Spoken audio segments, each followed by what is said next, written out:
de-escalate tensions and address underlying issues. Sir, it is also imperative that the sovereignty and territorial integrity of all states in the region be respected. Given the gravity of the situation, the Cabinet Committee of Security, CCS, met on 1 March under the chairmanship of the Honorable Prime Minister. It was briefed on the airstrikes in Iran and the subsequent attacks in several Gulf countries. The CCS was concerned over the safety and security of the Indian community in the region. It also focused on the implications for regional security and for economic and commercial activities. The committee was apprised of difficulties faced by Indian travelers transiting the region and by students appearing for scheduled examinations in these countries. It directed all concerned ministries and departments to take appropriate measures to respond to these problems.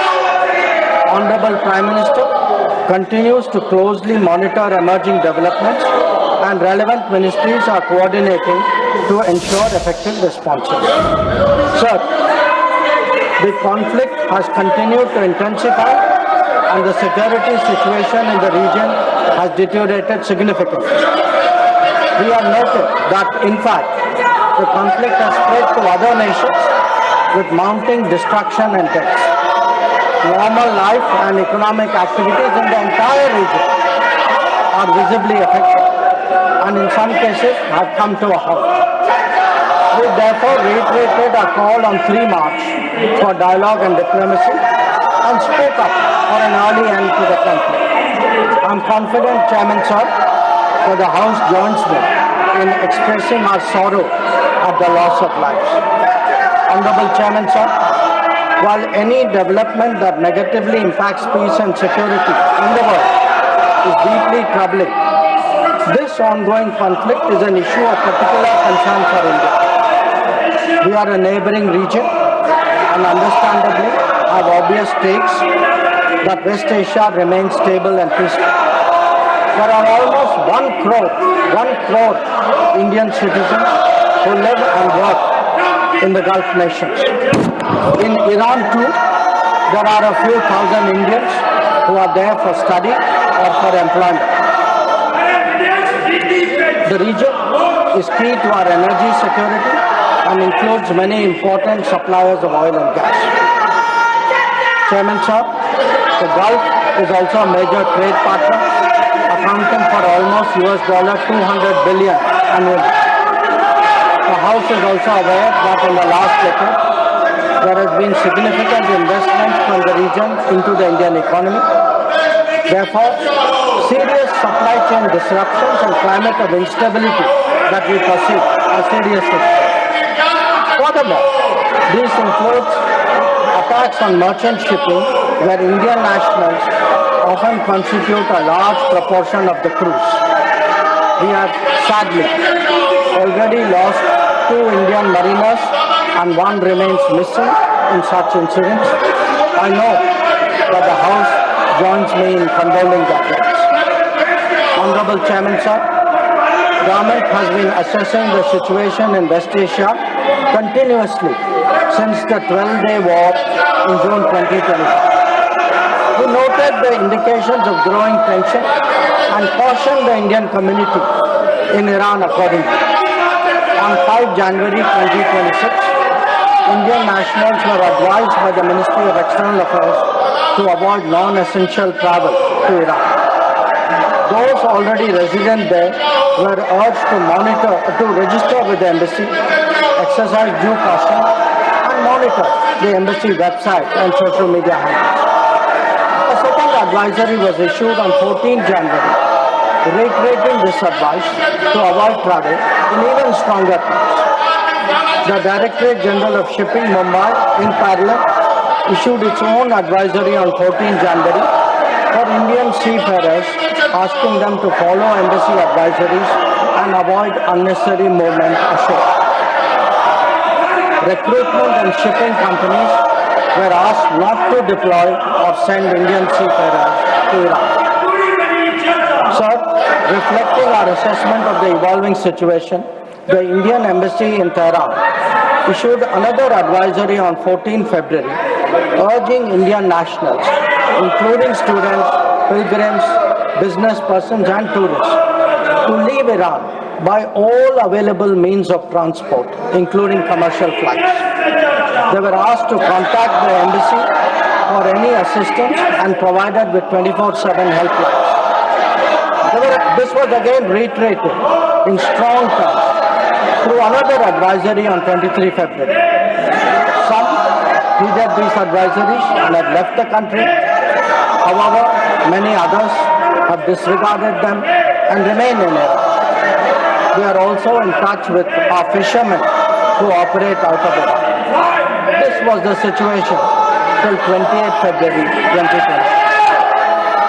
Once the conflict commenced, the Indian Embassy has facilitated the relocation of several Indian students in Tehran to places outside Tehran. An advisory update with emergency contact helplines was issued on 3 March. Similarly, facilitation was extended to pilgrims for their internal movement.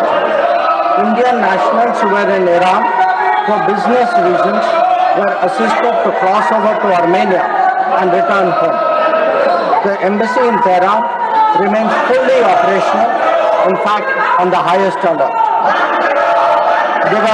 They are totally committed to supporting the Indian community in this difficult moment and in assisting Indian nationals who may wish to cross international borders.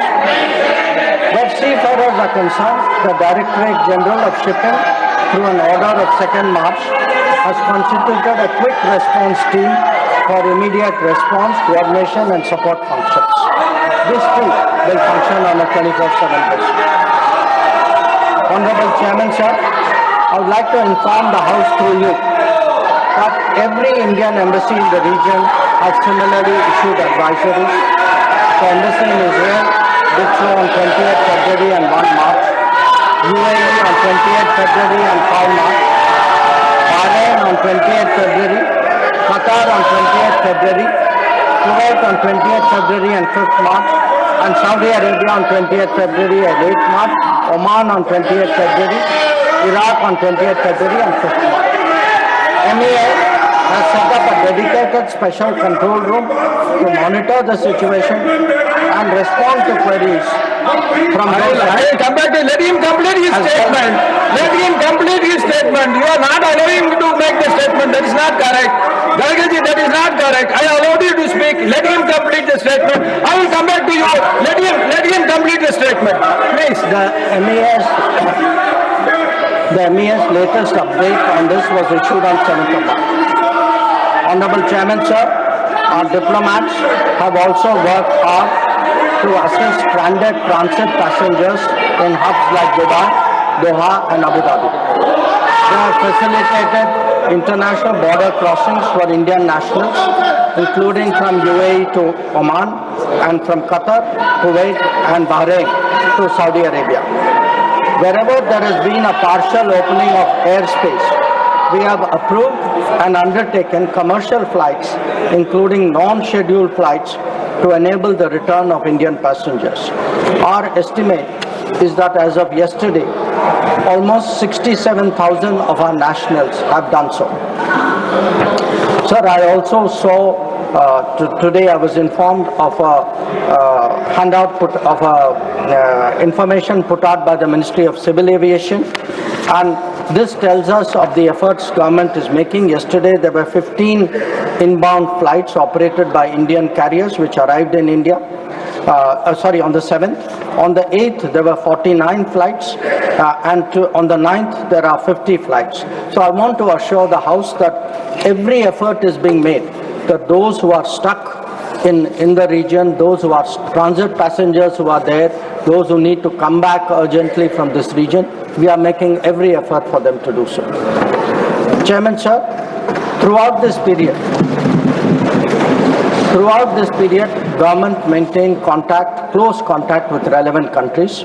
Honorable Prime Minister himself has spoken to the President of UAE, the Amir of Qatar, the Crown Prince of Saudi Arabia, the Crown Prince of Kuwait, the King of Bahrain, the Sultan of Oman, the King of Jordan, and the Prime Minister of Israel.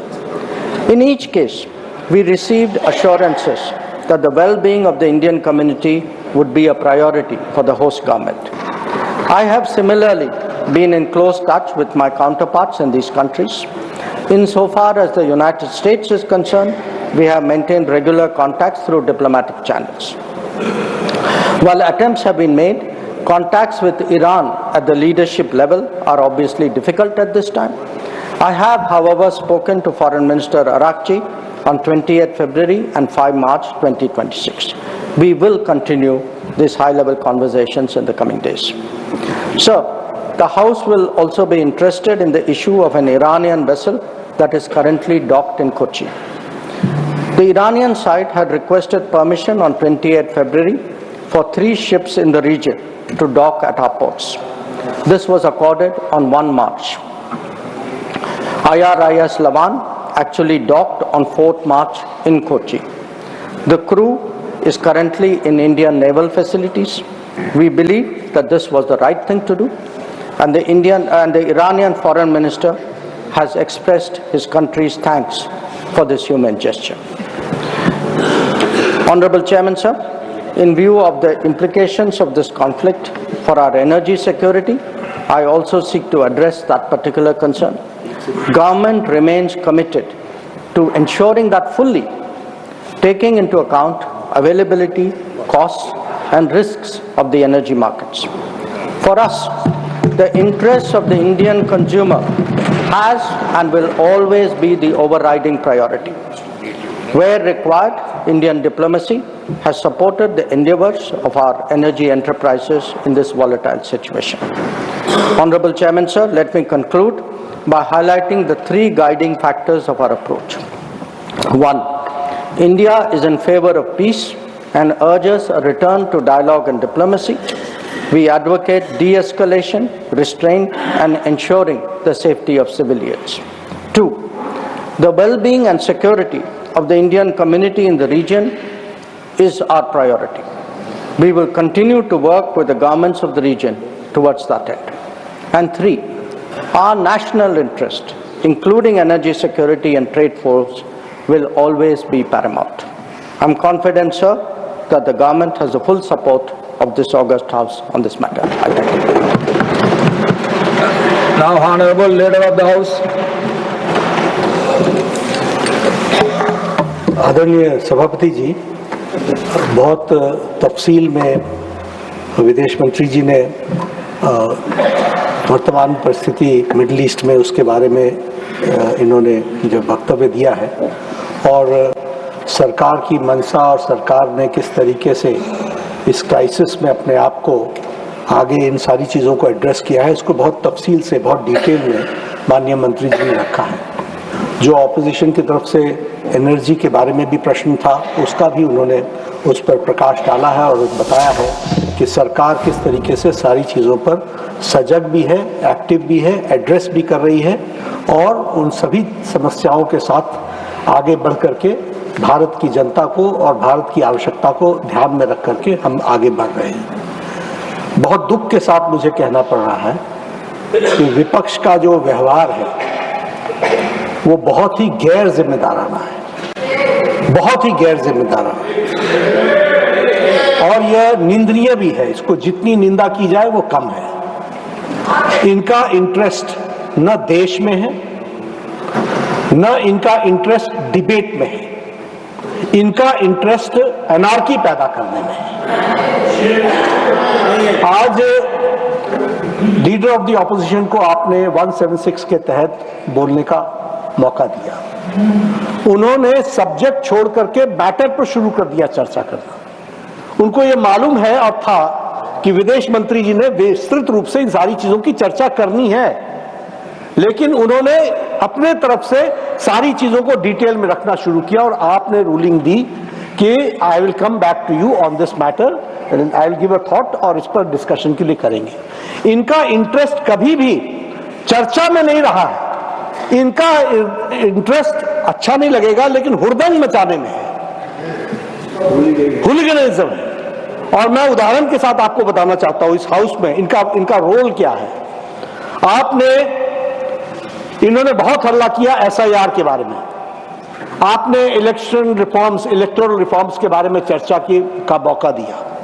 9 और 10 दिसंबर 2025 को चर्चा हुई, लगभग 18 घंटे चर्चा चली, और दुख की बात यह है कि इलेक्टोरल रिफॉर्म्स के बाद इस सारी चर्चा में यह वॉकआउट कर गए जब हमारे तरफ से जवाब देने की बारी है। उसी तरीके से जब special discussion regarding the India's astronaut abroad in international space station and critical role of the space program Viksit Bharat 2047 पर चर्चा हो रही थी 18 अगस्त 2025 को, तो ऑपोजिशन ने इस चर्चा में भाग लेने से अपने आप को अलग रखा। मैं यहां यह भी बताना चाहता हूं कि इनका रिकॉर्ड आपको सामने रखना चाहता हूं। इन्होंने बहुत हल्ला किया, ऑपरेशन सिंदूर जरा चर्चा करो, पहलगाम का अटैक। 16 घंटे डिबेट चली, और जब गृह मंत्री जी ने जवाब देने की बारी आई तो यह विपक्ष वॉकआउट करके चला गया। यह इनका रिकॉर्ड है, इसको हमको ध्यान रखना चाहिए। उसी तरीके से वक्फ बिल पर जब जेपीसी की रिपोर्ट यहां रखी गई तो उस समय भी यह इन्होंने लोकसभा में वॉकआउट किया। यानी कोई भी जो भी देश के इंटरेस्ट में काम होता है उसमें इनका 2025 के बजट के बाद, डिबेट के बाद जब निर्मला जी खड़ी हुई तब भी इन्होंने वॉकआउट किया, और इस समय भी 2026-27 के बजट पर जब निर्मला जी खड़ी हुई इन्होंने सबको सुना, और जब जवाब देने की बारी आई तो ऑपोजिशन वॉकआउट करके चला गया। यह इनका कच्चा चिट्ठा है, इसको हमको याद रखना चाहिए। इनका कोई इंटरेस्ट देश में नहीं है, इनका कोई इंटरेस्ट भारत के लोगों के विकास में नहीं है, इनका कोई इंटरेस्ट विकसित भारत में नहीं है, इनका कोई इंटरेस्ट आत्मनिर्भर भारत में नहीं है, इनका कोई इंटरेस्ट देश आगे बढ़े इसमें नहीं है। इनका इंटरेस्ट राजनीति करके अपनी ओछी राजनीति को आगे बढ़ाने का है, जो मोदी जी के नेतृत्व में कभी संभव नहीं होगा। वहीं बैठे रहोगे और घटते चले जाओगे, ये ध्यान में रखें। Now matters rise with permission. Srimati Rekha Sharma ji. Thank you, Honorable Chairman, sir, for letting